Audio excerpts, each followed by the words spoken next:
Well, today I'm going to put the clapboard up on the gable ends of the logs house, and I need some clapboards. So the only difference between a board and a clapboard is the clapboard's tapered. You don't have to taper them, but it just does a better job if you do. So this video is about how to taper a board. It's easy, sort of, but to get the maximum out of a piece of lumber, it's less easy. So I'm actually recutting some 2x10s that I had before. I've done a dozen or so of them before I have stopped to take a little break. So what I've had to do is move the crossbunk on the saw so that I've got better support, so I can get some better dimensional control. The clamps are still at the same positions.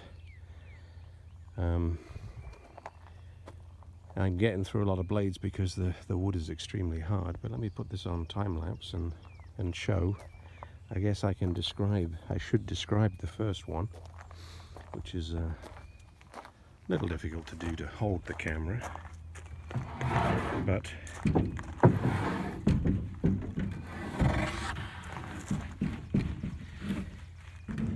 grab the 2x stock, have the clamps at their lowest possible position, and this is 2x. So what I'm going to do is raise the front edge of it with a piece of wood that I've consistently used. This is a 3/4 inch thick strip. So raise the edge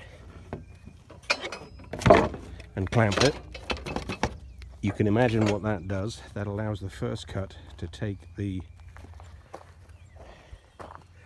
front edge off, leaves you with a 2x3/4 stock. Then I drop the saw, and then I take that wedge out, drop the 2x10 so it's flat, drop the saw down to 1 inch, so I cut my first tapered board, and then I raise the remaining board up again on the support. And I'll go slow so the time lapse will show it, and then we're not consuming too much time with the video.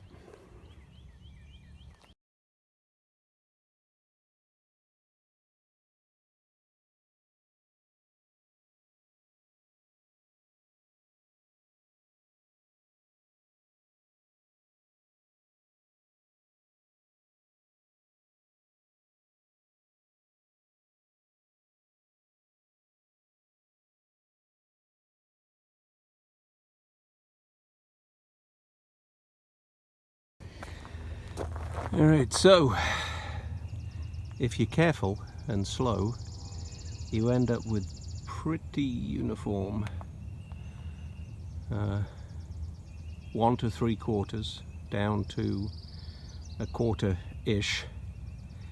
It's not perfect. You saw me readjusting the clamps a couple of times, but you end up with nicely tapered wood.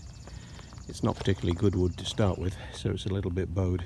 It's been aged for a long time, so it's a little warped, and I'm trying to get 2 fairly good boards out of each 2x10 as opposed to 1 perfect board, because I don't have that much. And even the offcuts, the failures, are still useful for some things.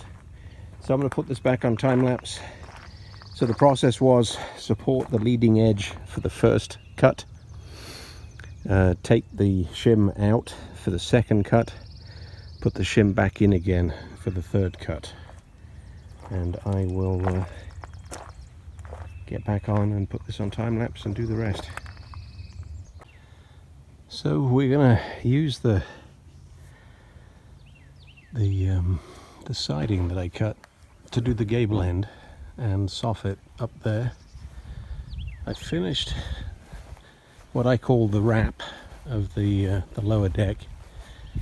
So it's made out of 12-inch pressure treated, but pressure treated looks a little skinny, plus isn't really in keeping with the house. So now we have that 12-inch, and I'm boxing in the 6x6 posts, and then I'm going to break them up from the bottom. So this one here, I just put a couple of courses down just so that Dana could see what I meant. See how skinny those 6x6s look? They're not skinny, they are 10 times stronger than they need to, but they look a lot better with these boxes on, and I can get to fiddle. This one here on the corner, I got to redo it. It's a little short and little funky, and the two at the end are at a bizarre angle. I've got to unscrew them and just straighten them up. But I think that looks beautiful. So the wrap is done all the way around. I'm short of one board. These were the 1x12s that I cut a couple of days ago. Put them up when they were soft so that the screws would not split the oak. And one had some sapwood along the edge, which was not nice. So I'm gonna have to cut one more board for that right hand side over there where that log house is. But it's coming along, it's looking beautiful. The windows are going to be here in 2 weeks. I'm going over to the UK for 3 weeks, so they won't get put in until I get back, but they'll be sitting here waiting. And this is looking good. So I'm going to get on now with the gable end and use that siding that I made.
Alright, so gable ends are now done.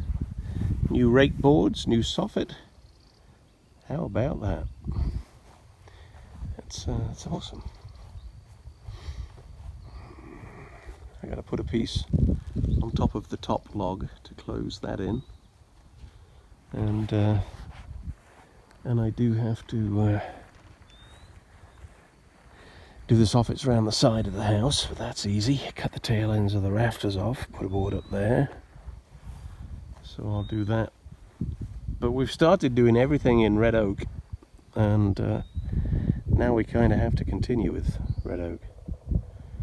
I don't have a lot of red oak, I have a huge amount of poplar and white oak. Anyway, but there you go. So that's the end of the siding, the slanted board cutting and the use of it up there on the gable.